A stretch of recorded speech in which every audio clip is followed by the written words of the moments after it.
En S, en allant pour toujours, Daniel Balavoine laisse derrière lui sa fille Johanna. Cette dernière récemment parle de elle, héritière de son père pendant une interview. Découvrez ses confidences. Dernièrement, le Parisien a reçu Johanna Balavoine pour un entretien. Pour cette occasion, la jeune femme est revenue sur son combat avec la drogue. Une ancienne toxicomane il y a 35 ans, plus précisément en janvier 1986, les fans apprenaient le destin tragique du célèbre chanteur Daniel Balavoine. Ce dernier a perdu la vie à la suite d'un accident d'hélicoptère.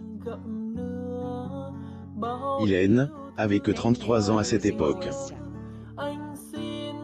Le défunt laisse dans le deuil toute sa famille, notamment son fils Jérémy ainsi que son épouse Corinne qui était enceinte du musicien au moment des faits. La deuxième enfant du regret pointe le bout de son nez peu de temps après sa disparition. Désormais, Johanna Balavoine, qui a jamais rencontré son père, est devenue une très belle jeune femme. Du haut de ses 35 ans, la belle brune travaille également dans le monde du showbiz. Si la trentenaire est aujourd'hui heureuse, celle-ci a dû faire face à des périodes sombres auparavant. À seulement 16 ans, Johanna consomme du cannabis pour la première fois. Cette addiction est en pire après qu'elle a hérité de son père à ses 18 ans. J'étais complètement paume, je n'avais aucune notion de la vérité comme de la réalité. Et j'ai plongé dans la cocaïne, plus ou moins a-t-elle confié dans les colonnes de Paris Match. La raison de son déclic, même si Johanna est devenue addict aux substances illicites, la jeune femme ne veut pas rejeter la faute aux autres, encore moins sur le fait qu'elle a grandi sans père. Cette pendance à la drogue a bien évidemment causé des conflits entre la fille de Daniel Balavoine et ses proches. Elle pouvait être violente, plus ou moins et désagréable, plus ou moins selon ses dires. Si sa famille était présente pour elle à cette époque, c'est, et surtout grâce à son professeur de musique que la droit d'auteur de Jérémy Balavoine a eu un déclic. En effet, lui avoue qu'il ne pouvait plus continuer de enseigner en raison de sa pendance aux drogues. Des mots qui ont beaucoup bouleversent, plus ou moins la principale concernée qui ont également poussé à reprendre sa vie en main. Pas question pour elle de dire au revoir à sa passion pour la musique. Ou son entrée en cure de détoxication. Désormais, Johanna Balavoine est plus heureuse que jamais. Aujourd'hui, je n'ai aucune raison de me droguer. Je me suis organisé pour mener une vie saine.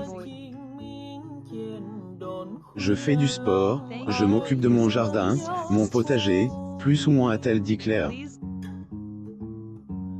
Zoom sur son frère avant sa disparition, Daniel Balavoine a pu jouer le rôle de papa pendant 1 an et demi.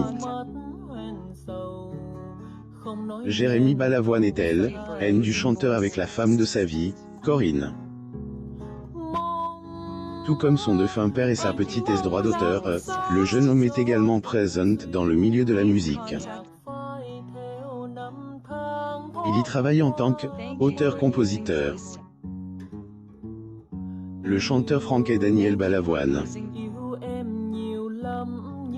Photo. J'ai image malgré ce meillet, le trentenaire a décidé de toujours garder sa vie privée.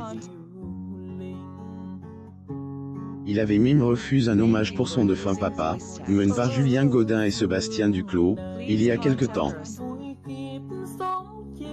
Il ne voulait pas mêler mon nom à des activités mercantiles dénuées de toute sincérité et ambition artistique, plus ou moins sa vie avant d'être chanteur. Si Daniel Balavoine a connu des années de gloire avant son décès, homme a également dû faire face à des galères avant qu'il ne soit connu. Il a dû traverser le pire pour atteindre son but. Découvrez-en davantage sur la jeunesse du chanteur.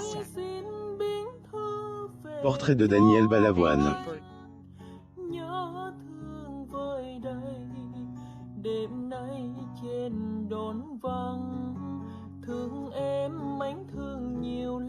Photo. GT Images pour plus des actualités sur vos stars préférées.